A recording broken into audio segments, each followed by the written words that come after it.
കേരളത്തിന്റെ പ്രത്യേകിച്ച് തിരുവനന്തപുരത്തിന്റെ സ്വപ്ന പദ്ധതിയാണ് വിഴിഞ്ഞം തുറമുഖം. വിഴിഞ്ഞം തുറമുഖവുമായി ബന്ധപ്പെട്ട വാർത്തകളെല്ലാം ഏറെ ശ്രദ്ധ നേടാറുമുണ്ട്. വിഴിഞ്ഞം പദ്ധതി ഇപ്പോൾ എവിടെ എത്തി നിൽക്കുന്നു?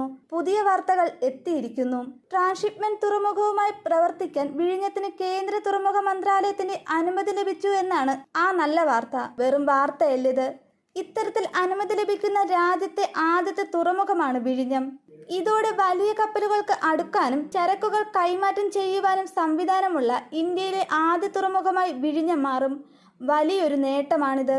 എന്താണ് ട്രാൻസ്ഷിപ്മെന്റ് ടെർമിനൽ? വലിയ കപ്പലുകൾക്ക്, അതായത് മദർഷിപ്പുകൾക്ക് അടുക്കാനും ചരക്കുകൾ കൈമാറ്റം ചെയ്യാനുമുള്ള സംവിധാനമാണ് ട്രാൻസ്ഷിപ്മെന്റ് ടെർമിനലുകൾ.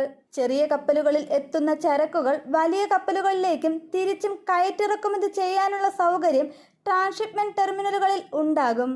ട്രാൻസ്ഷിപ്മെന്റ് ടെർമിനലുകൾ വഴിയുള്ള ചരക്ക് നീക്കം സമയവും പണവും ലാഭിക്കാനും സഹായിക്കും എന്ന പ്രത്യേകതയുമുണ്ട്. ഇപ്പോൾ ഇന്ത്യയിലേക്കുള്ള ചരക്ക് നീക്കത്തിലെ ട്രാൻസ്ഷിപ്മെന്റിന്റെ 75% നടക്കുന്നത് വിദേശത്താണ്, അതായത് കൊളംബോ, സിംഗപ്പൂർ തുടങ്ങിയ തുറമുഖങ്ങളിൽ.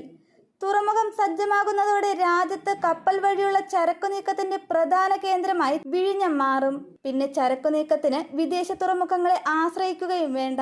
അന്താരാഷ്ട്ര കപ്പൽ ചാലിനടുത്താണ് വിഴിഞ്ഞം സ്ഥിതി ചെയ്യുന്നത്. മാത്രമല്ല, വലിയ മദർഷിപ്പുകൾക്ക് അടുക്കാനാകും വിധം സ്വാഭാവിക ആഴവും വിഴിഞ്ഞത്തിനുണ്ട്. ഇതെല്ലാം വിഴിഞ്ഞത്തിന് നേട്ടമാകും. വിദേശ കപ്പൽ കമ്പനികളും വിഴിഞ്ഞം വഴി പ്രവർത്തിക്കും. അന്താരാഷ്ട്ര കപ്പലുകൾക്ക് സർവീസ് നടത്താനുള്ള international shipping and port security കോഡും, അതായത് ISPS-ഉം വിഴിഞ്ഞത്തിന് ലഭിച്ചിട്ടുണ്ട്. വരുന്ന ഓണക്കാലത്ത് തുറമുഖം പ്രവർത്തനത്തിന് ഒരുങ്ങുമെന്നാണ് അദാനി ഗ്രൂപ്പ് പറയുന്നത്. ഉടൻ ട്രയൽ റൺ ആരംഭിക്കുകയും ചെയ്യും. അന്താരാഷ്ട്ര ഷിപ്പിംഗ് കമ്പനികളുമായി അദാനി തുറമുഖ അധികൃതർ ചർച്ചകൾ ആരംഭിച്ചിട്ടുണ്ട്. തുറമുഖത്തെ ബ്രേക്ക് വാട്ടർ പണി 95%-ലധികം പൂർത്തിയാക്കിയിട്ടുണ്ട്. ബെർത്തിന്റെയും യാർഡിന്റെയും ആദ്യഘട്ട നിർമ്മാണവും അവസാന ഘട്ടത്തിലാണ്. കപ്പലുകൾക്ക് തുറമുഖത്തേക്ക് വഴികാട്ടാൻ ടഗ്ഗുകളും എത്തിച്ചിട്ടുണ്ട്.